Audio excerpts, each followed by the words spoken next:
Vamos a empezar con una exclusiva de la CNN en la que se evidencia que el presidente Donald Trump, expresidente, habría mentido cuando dijo que había desclasificado todos los documentos secretos que tenía en su poder una vez salió de la Casa Blanca. Incluso se habla de un ataque a Irán. La CNN ha obtenido o ha dicho que la Fiscalía General, que está investigando, ¿no?, las presuntas irregularidades de tenencia de documentos clasificados por parte del expresidente Donald Trump, han obtenido esta grabación de audio que parte de una reunión en el verano de 2021 en la que el expresidente Donald Trump tendría en su poder un documento clasificado de la inteligencia, del Pentágono, que habla sobre un eventual ataque a la República Islámica de Irán. Desde 2016 ha quedado meridianamente claro que gran parte de la sabiduría bipartidista recibida sobre cómo ganar elecciones en los Estados Unidos era en realidad una falsedad. Si el hecho de que Donald Trump se convirtiera en presidente no es una ocasión para tirar por la borda esas viejas suposiciones, entonces seguramente nada lo es. Cada vez es más fácil imaginar un segundo mandato de Trump. En 2016, Donald Trump consiguió una improbable victoria sobre Hillary Clinton gracias a una combinación de complacencia liberal, de retórica heterodoxa y de cobertura mediática total, dejando claro en el proceso que las barreras normativas que hasta entonces se suponía que existían eran básicamente una ilusión. Hay pocas razones para creer que hoy las cosas vayan a ser diferentes. Las encuestas dicen que Trump sigue siendo un candidato más que viable para 2024. El Partido Demócrata, en cambio, sigue empeñado en basar sus esperanzas y su estrategia en las mismas viejas suposiciones convencionales, apostando peligrosamente a que esta vez la historia no se va a repetir. Bueno, esto lo escribía hace unos pocos días en la revista Jacobin Luke Savage. Está traducido por Contexto y es un artículo muy recomendable. Hoy en La Base hablamos de Trump y de si puede volver a ser presidente de los Estados Unidos el año que viene. Bienvenidas y bienvenidos. La Base, con Pablo Iglesias, Sara Serrano, Manu Levín e Ina Afinogénova. Bueno, hoy en La Base hablamos de Donald Trump. Sara Serrano ha hecho un repaso de los procedimientos judiciales que, sin embargo, parece que no le afectan mucho, ¿no? Sí, vamos a hacer un repaso de todas las cuentas pendientes que tiene Donald Trump con la justicia a raíz de las filtraciones que ha hecho públicas la CNN. Manu Levín, ¿qué nos tienes preparado? Vamos a hablar de la compleja relación entre la Fox y Donald Trump. Interesante. ¿Y en Afinogénova qué tenemos? Vamos a ver cómo está en las encuestas y si es posible presentarse en caso de ser condenado. Hoy vamos a contar además con Jaime Caro, es especialista en política estadounidense, que nos podrá aclarar algunas claves, algunos elementos a veces difíciles de entender para los europeos respecto a la política estadounidense, a pesar de que la trampización de la política europea es cada vez una realidad más evidente. Arrancamos, Xavi. La Base de datos. Informa Sara Serrano. Adelante, compañera.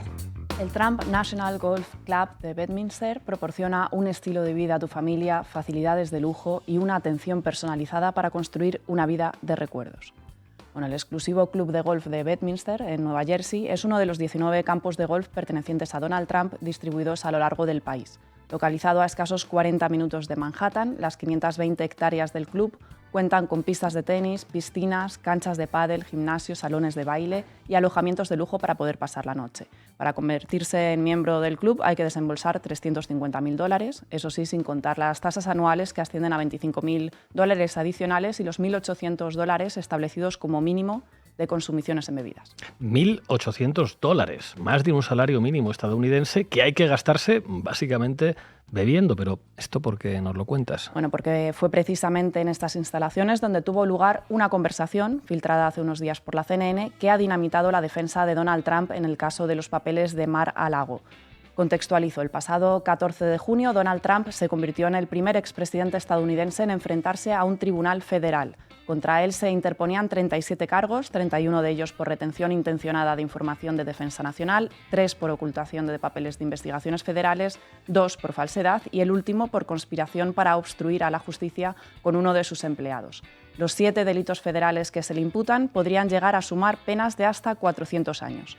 El caso toma el nombre de la mansión de Trump en Palm Beach, donde se encontraron más de 13.000 documentos, 300 de ellos clasificados además como alto secreto, que se llevó sin autorización de la Casa Blanca cuando dejó de ser presidente. Según establece la ley, los documentos presidenciales deben ser conservados y puestos a disposición de los archivos nacionales en el momento en el que se cesa al presidente del cargo. La residencia de Trump en Mar-a-Lago no era un lugar autorizado para el almacenamiento, la posesión, la muestra o la discusión de documentos clasificados. Esto es lo que dice literalmente el acta judicial. Los agentes del FBI que realizaron la inspección de la mansión encontraron cajas repletas de papeles hasta en el baño y la ducha. Documentos clasificados, muchos de ellos con información sensible, como informaciones relativas al programa nuclear de Estados Unidos, todos ellos desordenados y desperdigados por las dependencias de la mansión de Donald Trump. Tras declararse inocente y quedar en libertad sin medidas cautelares, Donald Trump se dirigió a Versalles, un mítico restaurante situado en el barrio de la pequeña Habana de Miami, conocido por ser el punto de encuentro de los cubanos anticastristas. Después de bendecir a los asistentes y pedir comida para todos, Trump aseguró que Estados Unidos se había convertido en un país en decadencia. Tenemos un país corrupto, un país que no tiene fronteras, un país que solo tiene problemas. Esto fue lo que dijo. Trump tiene ya la mirada puesta en las elecciones presidenciales de 2024 y este restaurante, punto de encuentro de la Gusanera, es una parada obligada para cualquier candidato republicano que quiera hacer campaña en el sur de Florida. La idea que está tratando de instalar Trump en campaña es clara, que se está usando la justicia para sacarle de la carrera presidencial y evitar así que vuelva a la Casa Blanca. Not guilty, se declaró Trump a través de su abogado. Bueno, not guilty, no ha durado demasiado la inocencia de Donald Trump. Las grabaciones filtradas por la CNN, que ya se encontraban en disposición de la Fiscalía, revelan cómo Donald Trump conservó documentos clasificados del Pentágono. La conversación se produjo durante el verano de 2021 en su club de golf de Bedminster y recoge una conversación informal entre Trump y varios de sus ayudantes. La conversación empieza con el expresidente reconociendo que retuvo material clasificado tras dejar la Casa Blanca y termina con Trump pidiendo unas Coca-Colas. Vamos a escucharla. Dice, él quería atacar Irán. Estos son los papeles. Esto lo hicieron los militares y me lo dieron a mí. Mira, como presidente podría haberlo desclasificado. Ahora no puedo, ya sabes, pero esto sigue siendo un secreto. ¿No es interesante? Es tan guay. Quiero decir, es tan... Mira, ella y yo, y probablemente casi no me creías, pero ahora me crees. Es increíble, ¿verdad? Hey, traigan algunas Coca-Colas, por favor. Estos son los papeles, dice Trump entre ruidos de folios. Se refiere a documentos clasificados con los planes del Pentágono de atacar Irán. Para cualquiera que escuche la grabación, resulta obvio que Trump estaba reconociendo tener en sus manos los documentos clasificados para atacar a Irán. Sin embargo, en una entrevista en la cadena Fox posterior a la filtración, Donald Trump ha sostenido que en realidad estaba agitando unos papeles que no tenían nada que ver con lo que estaba diciendo. Eran simples revistas, dijo. Construye una vida de recuerdos, decía la web de su club de golf. ¿Estaría Trump acaso recordando su portada en Playboy que le dio a conocer en los años 90? Bueno, tendría motivos para recordarlo porque precisamente una exmodelo de Playboy amenaza con sumarse a la causa de Stormy Daniels, que investiga presuntos sobornos del expresidente para cubrir sus relaciones extramatrimoniales. Este caso fue el que convirtió a Donald Trump en el primer expresidente de Estados Unidos en ser imputado formalmente. Tras una primera vista en la que se declaró no culpable, se fijó el juicio para el próximo mes de marzo. El juicio coincidirá con la campaña de las primarias del Partido Republicano, así que preparen las palomitas porque se viene una campaña de victimismo. Pero esta no es la única causa abierta contra el expresidente, ¿verdad, Sara? Pues no. Uno de los casos más importantes que sigue abierto es el caso del asalto al Capitolio, en el que se investiga el papel que jugó Donald Trump en los acontecimientos tras su derrota electoral de noviembre de 2020. Además, también se examina una presunta trama para presentar listas falsas de electores y evitar así que la Cámara Legislativa confirmase a Biden como presidente. Por otro lado, Trump también se enfrenta a acusaciones de fraude electoral en el estado de Georgia. La Fiscalía del Distrito investiga si el expresidente estuvo involucrado en la alteración de los resultados electorales de 2020 en este estado. Trump podría haber violado hasta 3 leyes electorales en Georgia y podría ser juzgado por conspiración para cometer fraude electoral, petición delictiva para perpetrar fraude electoral e injerencia en el proceso electoral. Según apuntan las fuentes de la Fiscalía, las imputaciones llegarán antes del mes de septiembre. Gracias, Sara. A ti. Tenemos que expulsar a mucha gente, muy rápido. Están enviando gente que son asesinos, homicidas, gente que son violadores y gente que son francamente terroristas. O los terroristas vienen por su cuenta. Y no podemos permitir que esto suceda. Buenas tardes, Manu. ¿Qué tal? Vamos, Xavi. Titulares al banquillo. El análisis mediático de Manu Levin. Bueno, veamos la disputa política en Estados Unidos a través de los grandes medios de comunicación. Por una parte, como estamos viendo, la CNN ha difundido estas grabaciones que suponen una prueba clave contra Donald Trump en el caso de los papeles de Mar-a-Lago, y es lógico que sea la CNN quien haya hecho esta filtración y quien lidere, digamos, la campaña mediática contra Trump, teniendo en cuenta que la CNN es un grupo que es, bueno, de la progresía mediática de Estados Unidos, podríamos decir, vinculado tradicionalmente al Partido Demócrata. Hasta ahí todo normal y previsible. Más interesante es quizá fijarse en la relación entre Donald Trump y la Fox, porque ahí parece que la cosa es un poco más compleja. A ver, cuéntanos. Sabemos que Fox News, la televisión por cable más vista de Estados Unidos, fundada y controlada por el magnate Rupert Murdoch, fue el principal apoyo mediático de Donald Trump en su carrera a la Casa Blanca y durante su presidencia en Estados Unidos. La Fox ha normalizado como paradigma mediático una mezcla de información y opinión, las fake news, las teorías de la conspiración y el concepto de los hechos alternativos, hasta el punto que podríamos decir que la Fox como fenómeno mediático es inseparable del trumpismo como fenómeno político. Pero su relación con Donald Trump se ha complejizado un poco a partir de que perdiera la presidencia. En noviembre de 2020, como sabemos, Trump fue derrotado por Biden en las elecciones presidenciales, pero, como también sabemos, no reconoció la derrota. Habló de fraude electoral y de que los demócratas le robaron las elecciones y ha mantenido ese mensaje hasta el día de hoy. Bueno, ¿y qué papel tuvo la Fox en la construcción de ese relato sobre el fraude electoral? Esto me suena algo a España, no sé por qué. Y más que te va a sonar lo que voy a seguir contando. Pues tuvo un papel crucial. Fox News sostuvo durante mucho tiempo la tesis del robo de las elecciones, haciendo suyas las acusaciones de Trump contra el sistema electoral y en particular contra algunas empresas responsables de organizar el conteo, entre ellas Dominion Voting System, quédense con este nombre. Trump y la Fox sostenían que las máquinas de votación de Dominion habían cambiado votos a Trump por votos a Biden en estados clave. Además, por otra parte, la Fox también tuvo un rol central en la tarea de restar gravedad al asalto al Capitolio del 6 de enero de 2021 por parte de seguidores de Trump, en el que recordemos que hubo 5 muertos. La cadena de Murdoch cogió las horas y horas de grabaciones disponibles, omitió las escenas más violentas y emitió solo aquellas imágenes más pacíficas del asalto. Pero volvamos a la cuestión del fraude electoral, porque en las últimas semanas ha habido novedades sobre esto.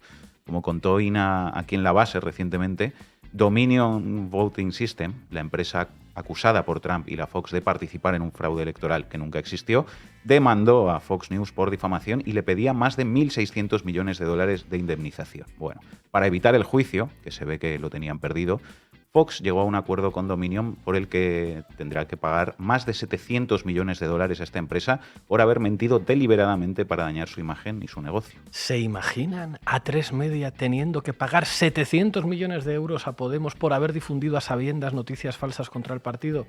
No, ¿verdad? Yo tampoco. Pero dinos, Levin, ¿por qué dices que mintieron deliberadamente? Porque al igual que en el caso al que te estás refiriendo, ¿no?, de los audios del Ferreras Gate, que dejaron claro que los jefes de La Sexta no se creían el bulo sobre la cuenta en Granadinas y aún así lo publicaron, en el proceso contra la Fox por este bulo del fraude electoral contra Trump ha sucedido exactamente lo mismo. Ha quedado demostrado que los principales rostros de Fox News, así como el propio Murdoch, tampoco se creían las acusaciones de Trump contra el sistema electoral, las consideraban absurdas, pero aún así las difundieron. Como les conté hace poco, esto se ha sabido porque en el marco de este proceso se investigaron cientos de mensajes internos de empleados de la Fox y de la cúpula de la cadena en los que reconocían que las afirmaciones de Trump no tenían sentido. Y el propio Murdoch reconoció a finales de febrero en una declaración jurada que la Fox respaldó afirmaciones falsas sobre la victoria de Biden. Era burdo, pero fueron con ello como Ferreras. Fueron con ello, así es. 700 millones de pavos de indemnización. Bueno, y todavía le quedan más causas pendientes por este mismo asunto, entre ellas la acusación que mantiene contra la Fox, otra empresa de sistemas para elecciones, Smartmatic, que le reclama 2.700 millones de dólares ante un tribunal de Nueva York por haberla involucrado también, sin pruebas, en ese falso fraude electoral. El caso es que el reconocimiento por parte de la Fox, con el pago de esos 700 millones a Dominion, de que todo fue un bulo, ha debilitado, lógicamente, el que es uno de los principales ejes del discurso de Donald Trump, que, como decía, sigue lanzando ese mensaje a día de hoy, aunque ahora ya no podrá contar más con la Fox para apoyar ese mensaje. Y ha habido novedades importantes en todo esto desde que hace algunas semanas les hablé sobre estos 700 millones de indemnización que tiene que pagar la Fox. El despido de Tucker Carlson, que era el presentador estrella de Fox News. Así es. A finales de abril, justo después de la derrota de Fox News frente a Dominion, la cadena de Murdoch difundió un breve comunicado en el que anunciaba el cese de su principal figura, Tucker Carlson, sin explicar ningún motivo de la decisión, circunstancia que ha dado pie a que surjan todo tipo de hipótesis sobre las razones que podría haber detrás del despido de Carlson. Hay quienes dicen que fue por comentarios racistas, hay otras hipótesis que apuntan a que el tipo creaba un clima de misoginia en la redacción. Pero la hipótesis con más fuerza, también por el hecho de que el despido se produjo justo después de que tuvieran que reconocer que mintieron a sabiendas sobre el fraude electoral, es que el despido de Carlson tiene que ver precisamente con esto.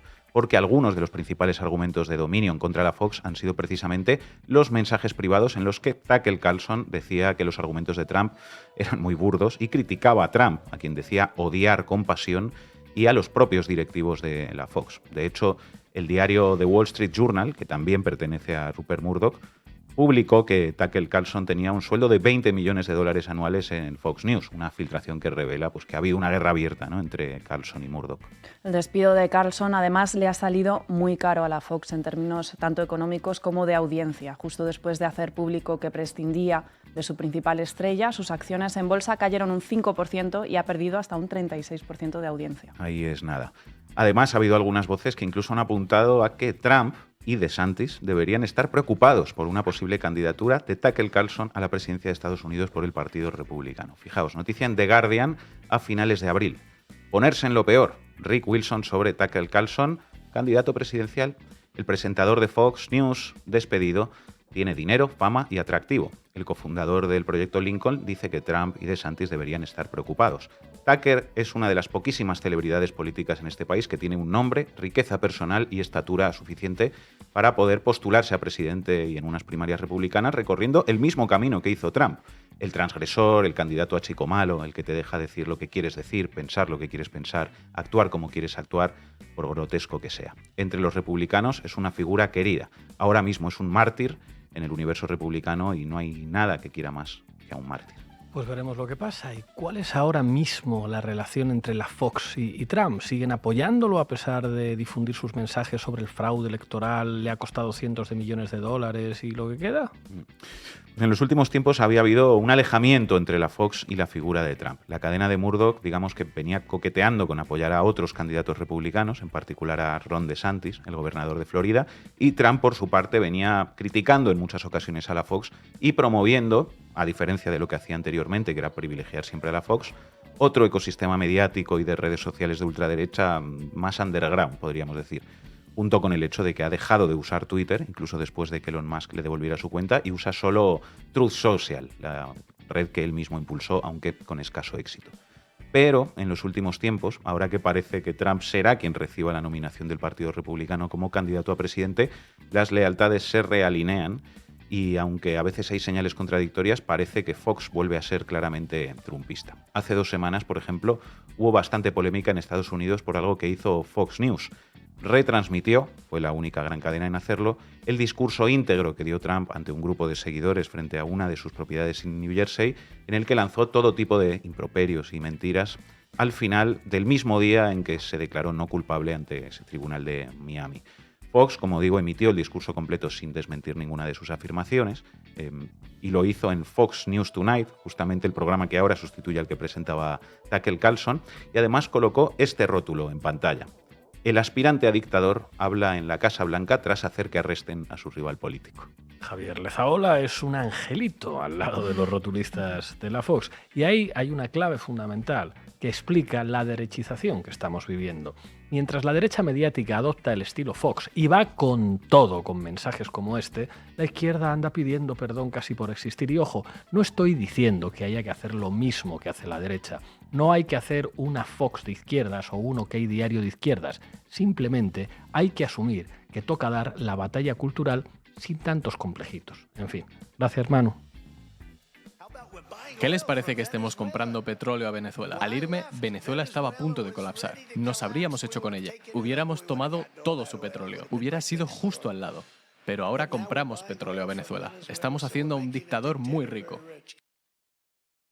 Adelante, Afino Génova, vamos a volar. ¿Para qué me invitan? El análisis internacional de Ina Afino Génova. Pese a todos los escándalos, Donald Trump sigue siendo el claro favorito para la designación republicana y Biden para la demócrata. Es más, Trump solo ha visto subir sus ratings gracias a los casos penales abiertos en su contra y la intensa cobertura mediática de los mismos, que, como siempre que le ponen un micrófono delante y aunque parezca increíble oyéndolo, ha sabido usar a su favor. Si bien en otoño pasado, tras la derrota de los republicanos durante las elecciones en el Congreso y la Cámara de los Representantes, consideramos muy seriamente al gobernador de Florida, Ron DeSantis, como alguien que le podría arrebatar la candidatura a Trump, porque parecía que lo estaba adelantando o como mínimo estaba al mismo nivel, las recientes encuestas muestran una grieta importante entre los dos. Un 51% de los votantes republicanos preferirían a Trump de candidato, mientras que un 22% se decantaría por DeSantis, según la encuesta de NBC de junio. Le sigue el ex vicepresidente Mike Pence con un 7% de intención de voto republicano. Según Trump, él es el único candidato cuyos índices de popularidad crecen gracias a las causas judiciales. Algo de razón tiene, pero ¿por qué pasa esto? Cada vez que me acusan los radicales de izquierda, demócratas, marxistas, comunistas y fascistas, lo considero una gran insignia de valentía, dijo el expresidente durante un evento reciente. Anteriormente fue más allá y dijo su célebre frase de que podría dispararle a alguien en plena Quinta Avenida con las calles abarrotadas de gente mirando y, bueno, no perder un solo voto. ¿Cómo es eso posible? Parece que está logrando convencer a sus particulares seguidores de que en realidad a quienes les atacan es a ellos, o eso dicen. No están detrás de mí, van a por ti, y resulta que yo soy la persona que se interpone en el camino.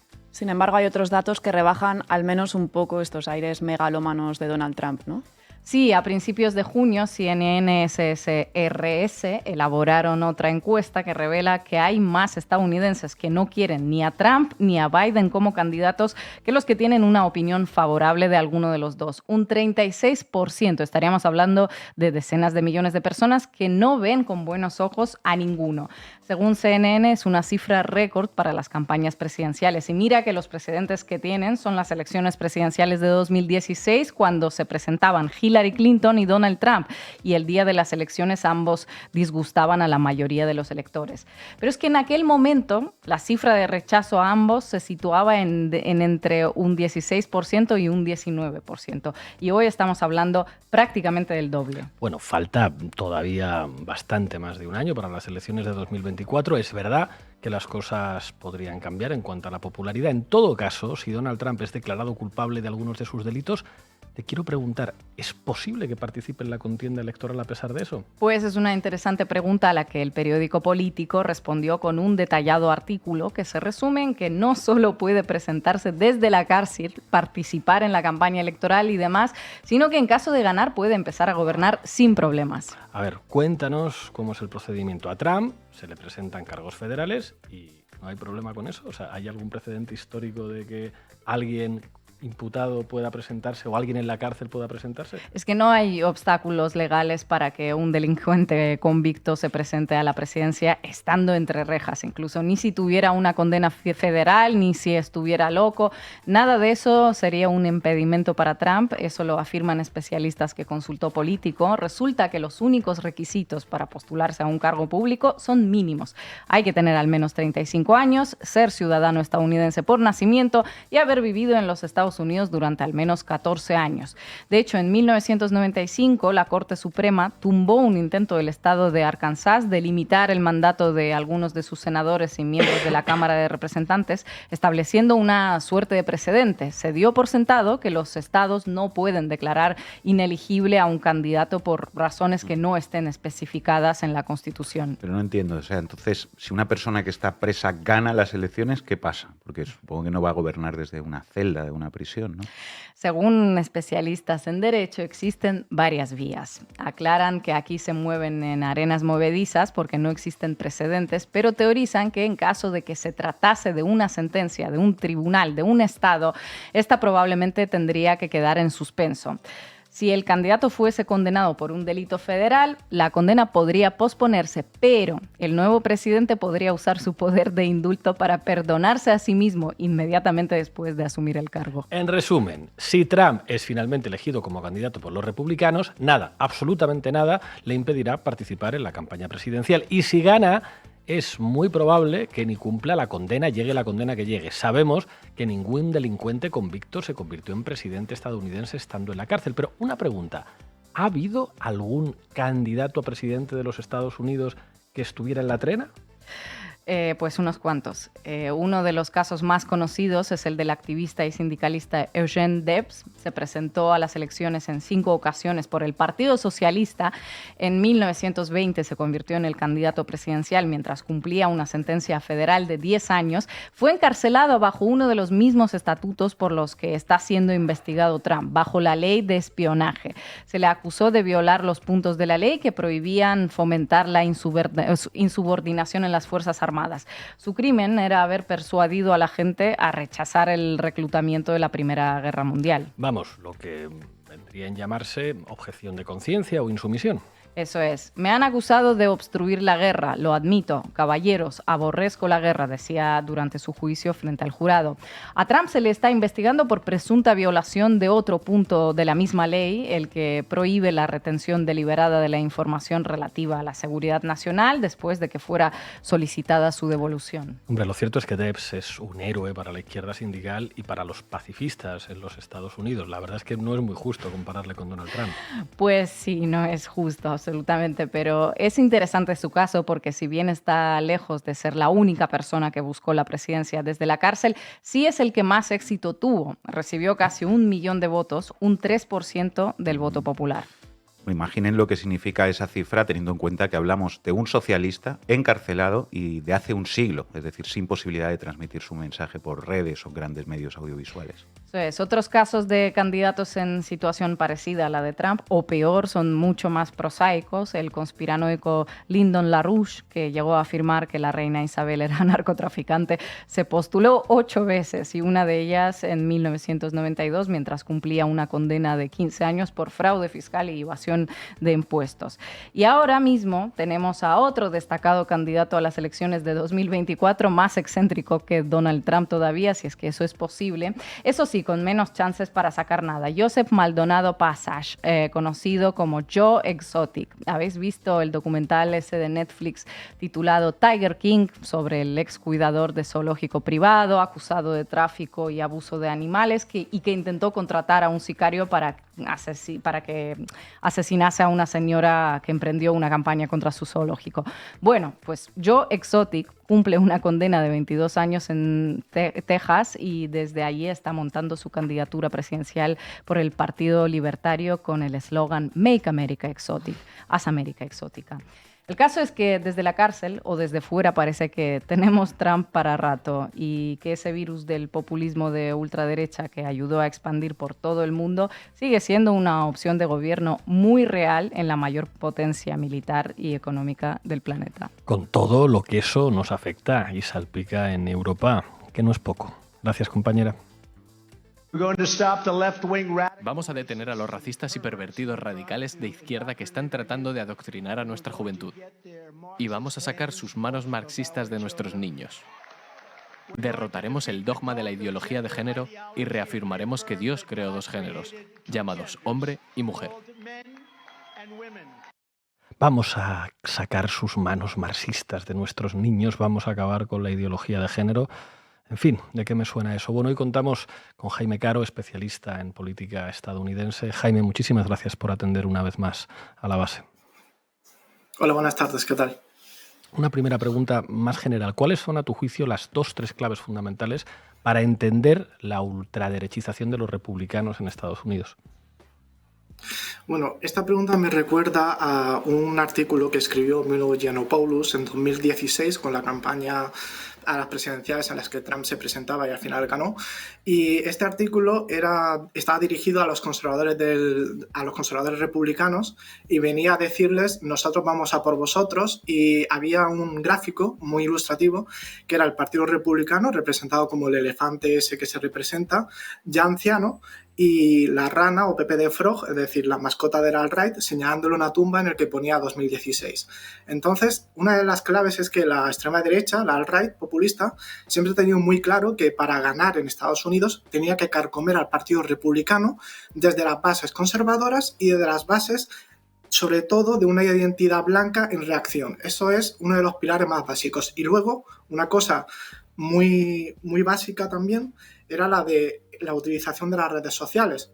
Sabía que las redes sociales era donde podía propagar su mensaje, y sabía que si su mensaje era lo suficientemente exótico para que las redes sociales fuesen muy mayoritario, esto lo podía trasladar perfectamente a grandes corporaciones como por ejemplo la Fox para que se hiciesen eco.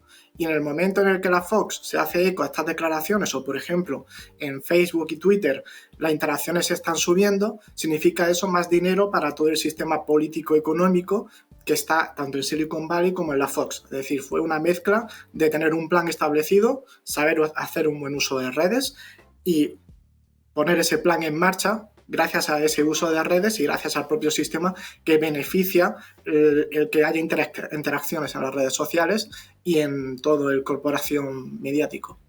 Sara. Hola Jaime, ¿qué tal? Yo te quería preguntar si se puede traducir políticamente todo esto que estás comentando a nuestro país. ¿Te da la impresión de que en España está sucediendo algo parecido en Estados Unidos, en la medida en que el PP está comprando los marcos ideológicos de Vox? Sí, yo no te diría que sería algo parecido, sino que es un copia y pega de lo que sucedió en Estados Unidos. Solamente que los copia y pega no funcionan tan bien porque Estados Unidos es un sistema bipartidista muy fuerte y gracias, entre comillas, a Dios o lo que sea, en España en 2014 todo cambió a un sistema multipartidista. Entonces la extrema derecha tenía claro que no necesitaba dar el salto al Partido Popular, sino que se podía coaligar en un partido más a su derecha y a partir de ahí carcomer el Partido Popular. Y fue un copia y pega porque en un principio Vox era un partido que era totalmente residual. ¿Cuándo empieza a ser importante? Cuando se crean interacciones en Internet, en el mundo de Internet. Es decir, estamos viendo youtubers de extrema derecha, por ejemplo, un tío Blanco Hetero, Roma Gallardo, etcétera, etcétera, que lo que hacían era preparar las bases, radicalizar bases que ya eran de derechas o que ya eran de centro derecha, se radicalizan con un mensaje de ultraderecha, luego se van a Vox. ¿Y qué pasa al Partido Popular? Que dice, uy, estoy perdiendo bases, si pierdo esta base me quedo sin votos o no gano más elecciones. Por lo tanto, lo que tengo que hacer es radicalizarme más todavía.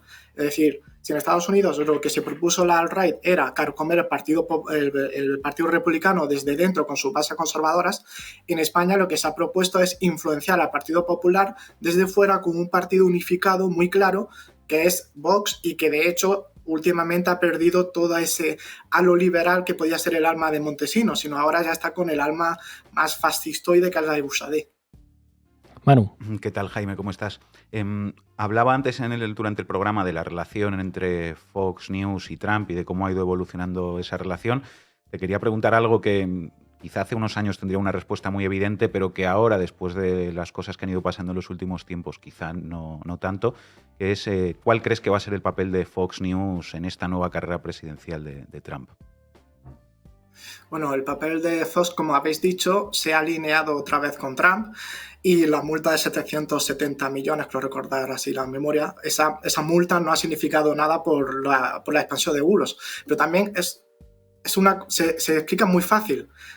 A la Fox le ha salido más rentable esparcir esos bulos y esparcir la extrema derecha desde el 2015-2016, es decir, eso le ha salido ganado más dinero con eso que pagando la multa. Es decir, va a seguir continuando apoyando a Trump porque al fin y al cabo lo que le ha hecho expandir todos esos bulos es crecer en el mercado mediático estadounidense, trasladarse como la primera corporación mediática que hay en Estados Unidos y la más vista. Ahora, también es cierto que es la más vista, pero si comparamos, por ejemplo, su programa más visto, que era Tucker Carlson, con lo que se veía hace 20 años en Estados Unidos, por ejemplo, la serie esta que estaba, creo que en televisión española, Embrujadas, podemos decir que Embrujadas era más vista que Tucker Carlson. Es decir, hay que tener cuidado con esos números porque todo está derivándose al campo digital. Pero la Fox lo que va a hacer es esparcir bulos, estar alineada totalmente con Trump, y lo que no quiere bajo ningún concepto es que Trump haga lo que intentó hacer a su principio de su campaña a las primarias, que irse al ecosistema de la CNN precisamente para intentar disciplinar un poquito a la Fox. Entonces la Fox lo que quiere es que se quede en todo su ecosistema ideológico, y lo que va a hacer es potenciarlo, y si hace falta matar a Ron DeSantis como lo está intentando hacer ya. ¿Qué tal, Jaime? Parecería que los procedimientos judiciales no solo que le debilitan, sino que le refuerzan, le hacen más fuerte. ¿Cuál es tu lectura de esto? ¿Por qué está pasando? Sí, esto es porque Trump muy hábilmente, cuando surge QAnon, QAnon surge en el 18 en 4chan, luego 8chan y luego Kunchan, empieza a esparcir teorías conspiranoicas, y Trump llega a un momento en el que dice: yo me puedo beneficiar de esto porque todas las tesis de que yo puedo luchar con el Estado profundo son muy útiles, porque en el 2020, si pierdo las elecciones,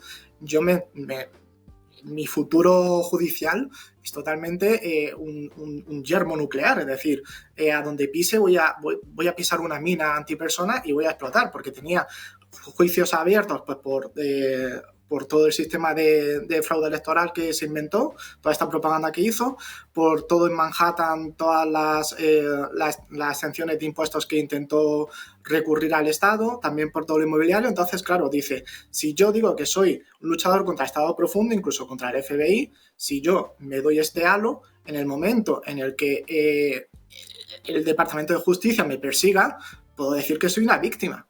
Entonces ahora le ha salido pues de 10 prácticamente, porque el FBI llegó a su casa de Mar-a-Lago, le descubrió un montón de archivos que estaban clasificados y que no podían estar allí, y él dijo que esto era una persecución política. ¿Y qué es lo que pasó? Que ultraderechistas, que hasta hace poco tenían el Blue Lives Matter, esta bandera fascista de apoyo a las Fuerzas Armadas y al FBI, de repente empiezan a decir que el FBI habría que directamente desintegrarlo. Defund the FBI, decía, es decir, copiándole todo el lema Black Lives Matter de Defund the Police, ellos decían que defund the FBI. Entonces, pues, es que le ha salido redondo esta compra del marco de QAnon, y cada vez que tenga un futuro judicial más propenso a acabar en la cárcel, mejor le irá. Yo creo que ya estamos en predisposición de decir de que si hay una condena en firme, Trump puede perfectamente ganar las próximas elecciones por este victimismo que hay. Pues se queda uno muy tranquilo. Muchísimas gracias, Jaime Caro, por atender una vez más a la base. Hasta pronto. Hasta pronto. Bueno, llegamos al final del programa. Vamos a acabar arriba con un tema de los 6 y DC, Back in Black. Hasta mañana.